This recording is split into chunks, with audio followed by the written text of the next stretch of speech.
Assalamualaikum warahmatullahi wabarakatuh. Saya Ahmad Ghazali dari kelas A22. Insya Allah akan mereview makalah dari kelompok 10 dengan judul Sistem Kesenian di Cirebon 3, yang mana isinya adalah tentang seni ukir, kemudian batik keraton, batik pesisiran, batik santri, dan juga batik Ciwaringin. Yang pertama, seni ukir di Cirebon. Seni ukir di Cirebon, Jawa Barat memiliki keunikan dan kekayaan seni yang mendalam. Cirebon dikenal sebagai kota yang kaya akan warisan budaya dan seni, termasuk seni ukir yang berkembang pesat di berbagai bidang. Nah, diantaranya ini seni ukir Cirebon. Pertama, dari bentuk seni ukir. Ukir kayu. Seni ukir kayu di Cirebon melibatkan pembuatan berbagai jenis karya seni seperti mebel, hiasan dinding, dan ukiran untuk bangunan tradisional.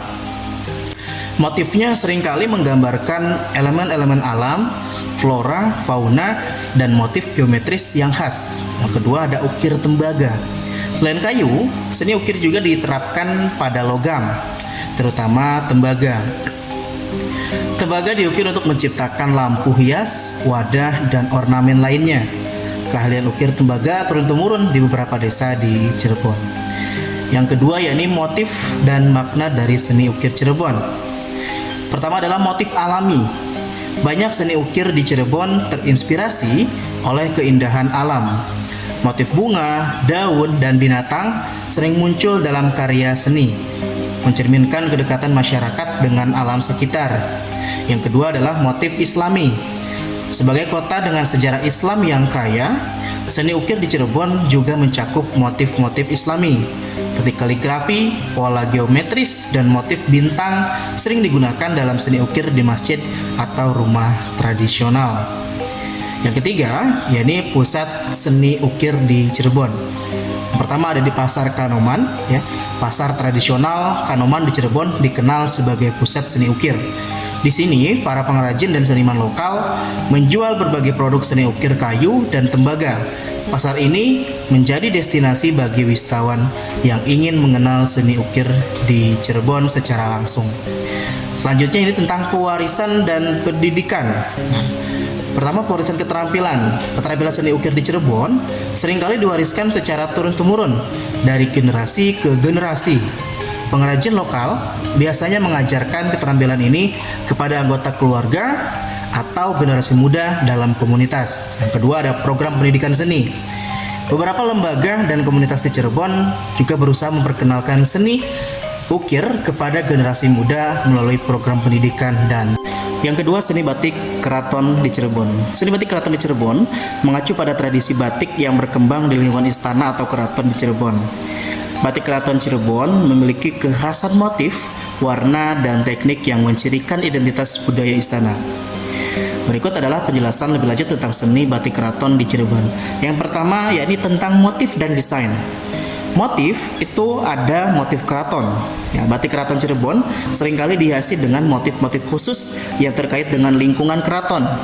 Ya, bisa mencakup motif bunga, daun, atau gambar-gambar yang melambangkan kebijaksanaan dan kemewahan kerajaan. Yang kedua, ada motif Nusantara. Nah, beberapa batik keraton Cirebon juga menggabungkan motif-motif dari seluruh Nusantara, yakni mencerminkan keragaman budaya di Indonesia. Motif tersebut dapat mewakili kekayaan alam, fauna, atau flora dari berbagai pulau di Indonesia. Yang kedua, yakni tentang warna khas. Warna khasnya yakni warna-warna cerah. Jadi batik keraton Cirebon cenderung menggunakan warna-warna cerah dan kontras seperti merah, kuning, hijau, dan biru. Kombinasi warna yang mencolok menciptakan kesan kemewahan dan keanggunan. Nah, yang kedua, mengenai pewarnaan tangan. Pada umumnya, pewarnaan batik keraton Cirebon dilakukan secara manual dengan menggunakan tangan. Para pengrajin atau pembatik menorehkan lilin panas pada kain katun yang kemudian dicelup ke dalam larutan pewarna. Proses ini memungkinkan pembuatan motif yang rumit dan sangat detail. Yang ketiga, yakni mengenai teknik pembuatan. Yang pertama ada teknik canting. Teknik canting atau menorehkan lilin menggunakan alat khusus yang disebut dengan canting adalah metode yang umum digunakan dalam pembuatan batik keraton Cirebon. Pembatik menggunakan canting untuk membuat garis-garis dan motif yang diinginkan pada kain. Selanjutnya adalah proses pewarnaan bertahap. Proses pembuatan batik Cirebon melibatkan beberapa tahap pewarnaan. Setiap tahap bertujuan untuk memberikan warna tertentu pada bagian tertentu dari kain. Proses ini tentu membutuhkan keterampilan dan ketelitian yang tinggi. Yang keempat, yakni tentang pentingnya simbolisme dari seni batik Keraton Cirebon. Simbolisme budaya batik Keraton Cirebon tidak hanya dianggap sebagai karya seni, tetapi juga syarat dengan makna dan simbolisme budaya. Setiap motif dan warna dapat memiliki makna mendalam yang terkait dengan nilai-nilai dan tradisi keraton. Yang kelima, yakni mengenai pewarisan dan pendidikan. Pertama, pewarisan keterampilan. Keterampilan pembuatan batik Keraton Cirebon seringkali diwariskan dari generasi ke generasi. Beberapa keluarga atau komunitas di Cirebon terus berupaya untuk mempertahankan dan mewariskan teknik-teknik tradisional ini. Yang kedua adalah pelatihan dan pendidikan. Ada juga upaya untuk melibatkan masyarakat dan generasi muda dalam pelatihan dan pendidikan terkait batik Keraton Cirebon. Selanjutnya yakni seni batik pesisiran. Seni batik pesisiran di Cirebon mencerminkan kekayaan budaya masyarakat pesisiran, terutama di daerah-daerah yang berdekatan dengan laut. Batik pesisiran Cirebon memiliki karakteristik yang membedakannya dari batik keraton atau batik daerah lain di Indonesia. Yang pertama dari motif dan desain. Motif lautan dan perikanan. Nah, batik pesisiran Cirebon ini seringkali menampilkan motif-motif yang terinspirasi oleh kehidupan laut dan aktivitas masyarakat. Yang kedua adalah motif flora dan fauna pesisiran, seperti kelapa, terumbu karang, atau burung-burung laut yang sering digunakan sebagai elemen dekoratif pada batik pesisiran. Yang kedua yakni mengenai warna-warna alami, warna-warna bumi dan laut. Batik pesisiran Cirebon cenderung menggunakan warna-warna alami yang terinspirasi oleh lingkungan sekitar seperti biru laut, hijau alam, dan warna-warna bumi. Yang ketiga yakni teknik pembuatannya. Yang pertama adalah teknik cap dan tulis. Nah, batik pesisiran Cirebon dapat dibuat dengan menggunakan teknik cap atau teknik tulis, tergantung pada preferensi dan tradisi masyarakat pembuat batik di daerah pesisiran. Beberapa masyarakat masih mempertahankan teknik tradisional ini, sementara yang lain dapat menggabungkan teknik modern. Yang kedua adalah pewarna alam. Beberapa pembuat batik pesisiran Cirebon menggunakan pewarna alam yang berasal dari bahan-bahan alami seperti tumbuhan atau akar untuk memberikan warna khas dan ramah lingkungan pada batik.